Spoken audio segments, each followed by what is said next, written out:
प्यारे बच्चों, आज हम लोग इकाई नंबर 2 में बहुपद का अभ्यास करेंगे। कल मैं जो आपको वीडियो बनाया था वह इकाई नंबर 1 से संबंधित जो महत्वपूर्ण प्रश्न से उस तरीके से यदि कहीं भी यदि आपके किताब में यदि वह प्रश्न दिखाई दें तो आप उसे ज़रूर, ऐसे प्रश्नों को ज़रूर आप कापी कलम लें और सॉल्व करें। इकाई नंबर 2 में बहुपद जो चैप्टर है, दूसरा, तीसरा और चौथा, यह बहुपदों से रिलेटेड है और इससे बोर्ड परीक्षाओं में प्रश्न आते हैं। दूसरे, तीसरे और चौथे में मात्र हमें 20 से 25 प्रश्नों का अभ्यास करना है और 20 से 25 प्रश्नों में ही उसी के अनुरूप बोर्ड पेपर में एनसीईआरटी बोर्ड के तहत प्रश्न आते हैं।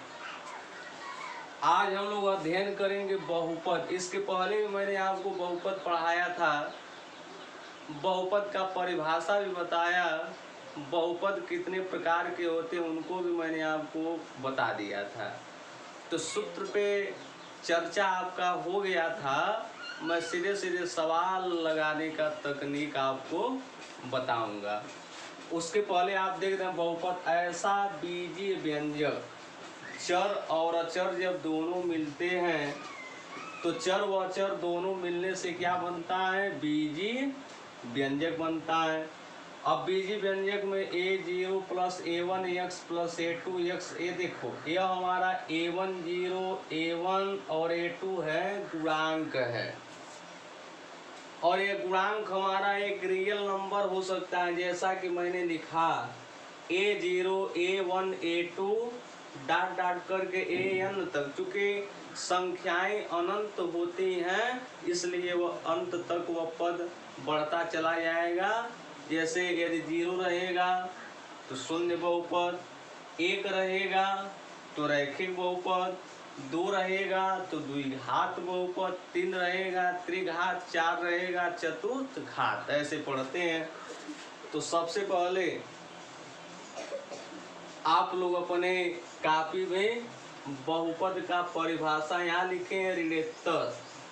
तो ऋणोत्तर पूर्णांक हो, तो ऋणोत्तर पूर्णांक माने जिसमें माइनस सम्मिलित न हो। जैसे मान लो 0, हम लिख सकते हैं 0 1 2 3 4, यह सब ऋणोत्तर, यह सब हमारा एक ऋणोत्तर पूर्णांक है। और वास्तविक संख्याओं पर जो चर x बहुपद कहलाता है। अब द्विघात बहुपद के इस पे परीक्षा में आता है संबंध स्थापित करने के लिए। इसे पढ़ते हैं अल्फा, इसे पढ़ते हैं बीटा, और अल्फा को पहला शून्यक और बीटा को दूसरा शून्यक। तो अल्फा प्लस बीटा बराबर -x का गुणांक बटे x स्क्वायर का गुणांक, और अल्फा प्लस बीटा बराबर भी हम लिख सकते हैं कि -b/a। अल्फा इंटू बीटा बराबर अचर पद बटे x स्क्वायर का गुणांक लिखें, या यह नहीं लिख रहे हैं तो c/a लिख दें।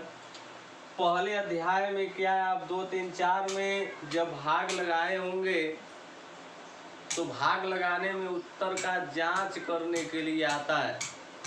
तो उत्तर के जांच करने में करते क्या है कि लिखते हैं कि भाज्य बराबर भाजक गुणे भागफल और धन शेषफल लिखा जाता है। अब मैं आपका समय बर्बाद न करते हुए डायरेक्ट मैं सवाल पे आता हूँ, क्योंकि ये सारा चीज़ आपको बताया गया है, जिसे आप अपनी कॉपी पे नोट करेंगे। बहुपद का डिफिनेशन आप याद करेंगे। परीक्षा में बहुपद का परिभाषा लिखने के लिए नहीं आता है, लेकिन हमें जानना चाहिए। क्योंकि यदि हमें अच्छे विद्यार्थी, यदि गणित में हम लोग अच्छे विद्यार्थी यदि बनना चाहें तो हर एक चीज़ों का परिभाषा उसके विषय में हम समझें। सवाल तो आसान है। जैसे मान लो दिया है बहुपद नहीं है, बहुपद है और बहुपद नहीं है का पहचान। जैसे मान लो दिया एपीए नंबर में कौड़ी में 3x² -2 √3 + 5 पहला सवाल है। दूसरे नंबर में दिया है कि 9ax² -4x दिया और प्लस कौड़ी में 2 लिखा है। और सी नंबर में लिखा है कि 3/2x² -6x + 5/2। और फिर डी नंबर में लिखा है कि x + 1/x। देखो बहुपद का पहचान और कौन बहुपद है कौन बहुपद नहीं है, आप ध्यान पूर्वक यदि इस चीज को देखते, इस सवाल को देखेंगे तो आपके लिए बहुत आसान हो जाएगा। इससे रिलेटेड यदि कहीं भी प्रश्न आते हैं तो मेरी पूरी गारंटी है कि आप उस प्रश्नों को एकदम हर एक तरीके से सॉल्व कर लेंगे, कहीं उसमें गलत नहीं होगा। लेकिन ध्यान से इसको आप देखें, ये कौड़ी 3 है, अंक से मतलब नहीं है, यह हमारा अपरिमेय है। तो यहाँ देखो हम चर राशि पर देखते हैं। यदि मान लो यहाँ हम x लिख रहे हैं तो ये बताओ x लिखेंगे x पर घात, ठीक 2 है, इस पे 1 है। तो बताओ इसका घात माइनस में और दशमलव में आया। तो जब घात यदि माइनस में आए और दशमलव किस पे, अक्षर पे, बहुपद के पहचान में हमें अंक से मतलब नहीं है, अक्षर से हमें मतलब है। अक्षर पे यदि घातांक डेसिमल में आता है, दशमलव में, और अक्षर पे घातांक यदि माइनस में आता है तो वह कतई बहुपद नहीं होगा। चूंकि इसका घातांक एक पूर्ण संख्या में 2 और 1 यह पूर्ण संख्याएं हैं, तो पूर्ण संख्याएं हैं तो यह क्या होगा, बहुपद है, ठीक। अगले क्रम में हम देखें, इसमें x का घात 2 दिया, 1 दिया, यह भी बहुपद है। इस पे भी हम देखें कि x का घात 2 और 1 है, चूंकि यह पूर्ण संख्या के रूप में, पूर्ण संख्या माने 0 1 2 3 4 5 6 ये सभी पूर्ण संख्याएं होती हैं। तो जब इसका घातांक एक पूर्ण संख्या में है तो यह भी बहुपद है। लेकिन देखो x + 1/x, इसको सॉल्व कर लो ऐसे, x + 1/x है तो लिखेंगे x + x पे 1 मान है, इसको ऊपर ले जाए तो -1 होगा। अब इसका घात देखो यहाँ माइनस है तो माइनस आ गया ना, अतः यह बहुपद नहीं है। इसीलिए परिभाषा में लिखवाया गया कि ऋणोत्तर पूर्णांक नहीं होना चाहिए। बहुपद के पहचान में हम जान लें कि बहुपद में पूर्ण संख्या के रूप में मौजूद हो। अब जब पूर्ण संख्या के रूप में यदि मौजूद रहता है तो वह हमारा बहुपद होगा। अगले क्रम में हम देखें, ऐसे तमाम आपके प्रश्न में सवाल दिए होंगे, आप उसे हल करेंगे। तो यह हम लोगों के पहले सवाल में हम लोग जाने कि कौन बहुपद है कौन बहुपद नहीं है। एक सवाल दिया है दूसरे नंबर में,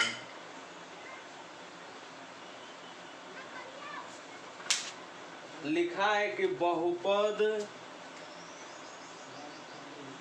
x² -2 -3 के शून्यक हैं,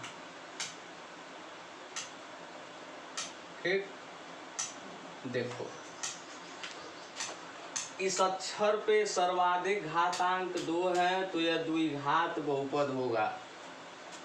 तो लिखेंगे शून्यक के लिए लिख लो p ब्रैकेट में x, चूंकि बहुपद x है, x² -2x + 3 लिख दो, ठीक। और ऐसे कर लें और लिख लें बराबर 0। किसी भी द्विघात बहुपद का यदि हमें शून्यक निकालना है तो शून्यक निकालने में यह तरीका आप लिखेंगे x है तो x लिखोगे, y है तो y ऐसे कर दोगे बराबर 0। इसको सॉल्व करो। 3 कन्ने 3, चूँकि यहाँ माइनस है तो 3 में नियम आप पढ़े कक्षा 9 में हम विधिवत गुणनखंड आपको बताएं कि मध्य पदों को तोड़ कर यह लगाना पड़ता है। तो पहले पद व अंतिम पद के अंकों का गुणा करते हैं और गुणा हम ऐसा करें, खंड ऐसा करें कि गुणा करने पे उतना आ जाए और घटाने या जोड़ने पे देखो यहाँ माइनस है। जैसे मान लो इसका हम खंड बता रहे हैं, इसमें कोई अंक नहीं, 1 मानोगे, यहाँ कितना है -3, गुणा करोगे -3 होगा। इसका मान माइनस में आया तो घटाने पे कितना आना चाहिए 2, तो 3 में से 1 घटाओगे, देखो इसको ऐसे लगाओगे x² 3 - 1 x -3 बराबर 0। देखो इसके मान में अंतर नहीं है। 3 में हम 1 का गुणा करेंगे 3 आएगा और 3 में से 1 घटाएंगे कितना आएगा 2। x² -3 minus minus plus x -3। अब देखो यहाँ भी मिला लो, -3x में से +1x घटाओगे -2x आएगा। ठीक, 1 2 3 4 पद हो गया। और जब 4 पद हो गया तो इसमें हम कामन लेंगे, तो कामन यानी इसमें x है और इसमें न तो अक्षर है बल्कि अंक 1 कामन है। ठीक, 1 x -3 बराबर 0। जब यह दोनों कोष्टक का मान आपस में मिलता है तो यह गुणनखंड हम जो लगा रहे हैं वह सही है। गुणनखंड का सीधा सीधा नियम है कि जब यह दोनों ब्रैकेट का मान आपस में मैच करे, जब दोनों ब्रैकेट का मान आपस में मिलने लगे तो यह गुणनखंड हम जो सॉल्व कर रहे हैं, लगा रहे हैं, यह गुणनखंड बिल्कुल क्या है, सही है। तो पहले ब्रैकेट में x -3 व दूसरे ब्रैकेट में होगा x + 1 बराबर 0। इसको हल करेंगे तो कुछ यूं ऐसे लिखेंगे x -3 बराबर 0 और x + 1 बराबर 0। -3 है +3 और +1 है तो क्या होगा -1। अब इसका जब हम शून्यक लिखेंगे तो शून्यक होगा 3, -1। ठीक, यह हमारा आंसर। इस टाइप का यदि कहीं भी उदाहरण दिया है, सवाल दिया है तो आप उसे अधिक से अधिक मात्रा में हल करें। एक सवाल और देख लो, यह भी परीक्षा में आ सकता है 1 नंबर या 2 नंबर में। तो दिया एक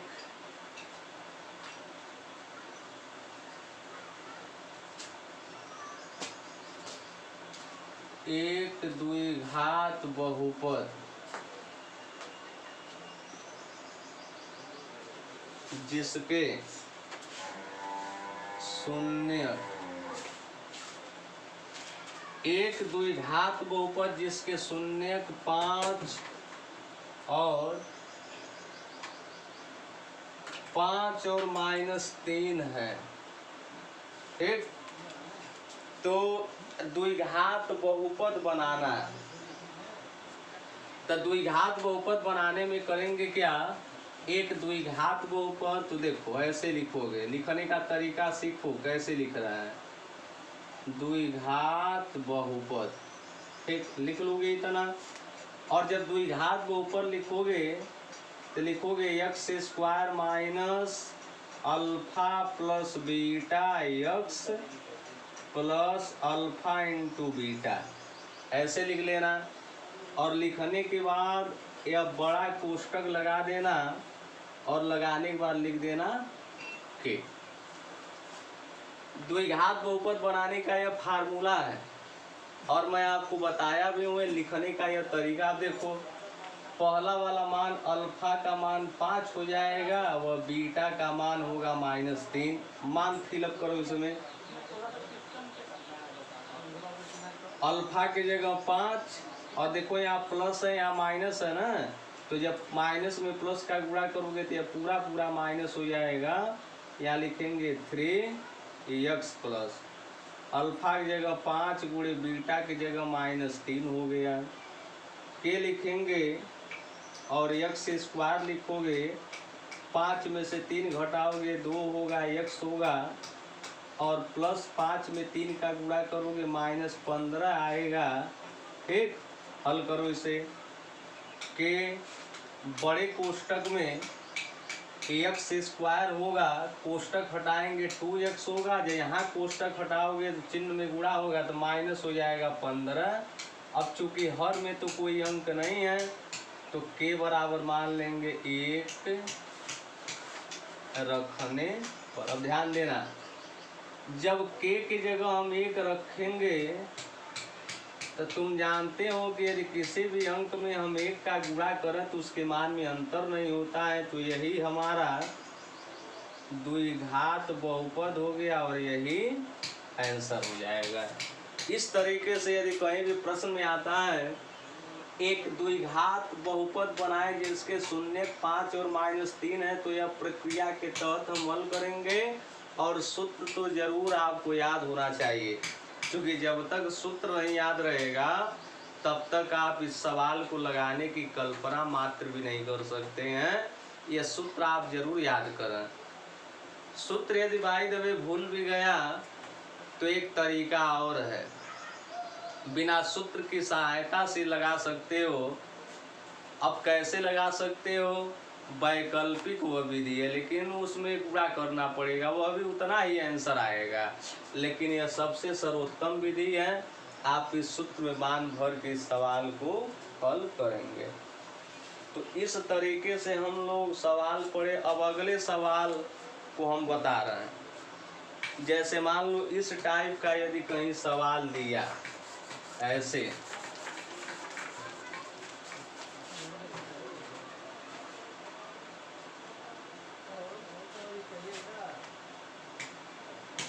यदि कहीं आ गया एम का वह मान जिसके लिए एम का वह मान जिसके लिए ब्रैकेट में 4x स्क्वायर -6x -m और दूसरे ब्रैकेट में दिया है x -3 कामा लगा है से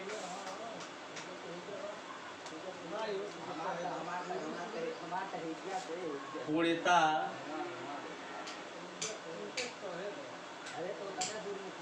विभाजित हो। इस सवाल को लगाने के लिए करते हम यह हैं कि देखेंगे किसका मान पूछ रहा है, तो m का मान पूछ रहा है। अब देखो यहाँ से शुरू करोगे, लिखोगे x -3 बराबर लिख लो 0। उसके बाद -3 को जब पक्षांतर करोगे +3 होगा। अब इसको लिखोगे 4x स्क्वायर -6x -m और ऐसे चिन्ह देख के बराबर 0 लिख के यहाँ लिख लेना p और कौन सा अक्षर इसमें है, x है। मान भरो, x के जगह 3 पे बढ़ 6x के जगह 3 -m बराबर 0। इसको सॉल्व करेंगे। 3 त्रिक 9 होगा, 6 त्रिक 18 बराबर 0। 4 में 9 का गुणा करोगे 36 -18 -m बराबर 0। 36 में से 18 घटाओगे 18 -m होगा। ठीक, बराबर क्या है 0। तो -m बराबर -18, दोनों पक्षों से ऋण चिन्ह छोड़ने पे तो m का मान कितना आ गया 18। इस तरीके से भी बोर्ड पेपर में प्रश्न आते रहते हैं और इस प्रश्न को आप ध्यान पूर्वक देखिए कैसे लगा, जो बेहद आपका क्या है, आसान है। अब हम लोग एक सवाल और थोड़ा सॉल्व कर लें। जैसे इस तरीके से भी प्रश्न आता है कि कैसे, देखो करोगे क्या। सबसे पहले हम प्रश्न लिख दे रहे हैं, जैसे मान लो दिया है k-1 दिया, ठीक, k-1 दिया और x स्क्वायर लिखा है और प्लस kx लिखा और प्लस 1 लिखा है और शून्य दिया है 3, ठीक, शून्य लिखा है -3 और k का मान पूछ रहा है। तो देखो शून्य दिया है -3 दिया है तो क्या करो, ऐसे लिखो p ब्रैकेट में x equal k-1 x square plus kx plus 1। अब देखो यहाँ p x की जगह -3 k-1 और यहाँ -3 पे वर्ग लिखोगे, k गुणे -3 प्लस 1 बराबर 0 मान लेना। k-1 हो गया माइनस माइनस प्लस 3 3 के 9 प्लस में माइनस का गुणा करेंगे -3k प्लस 1 बराबर 0।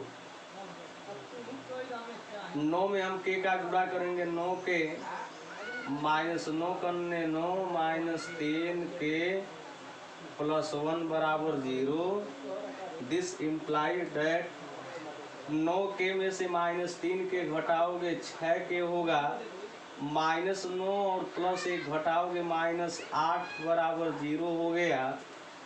अब जब इसको तुम सॉल्व करते हो तो 6k इक्वल -8 है तो +8 होगा और k बराबर लिखोगे 8/6। सिंपल करो, 2 चौको 8 2 तिहाई 6, यानी k का मान आ गया 4/3। इस तरीके से यदि कहीं भी प्रश्न आते हैं तो आप इसे सॉल्व करेंगे, इसे लगाएंगे।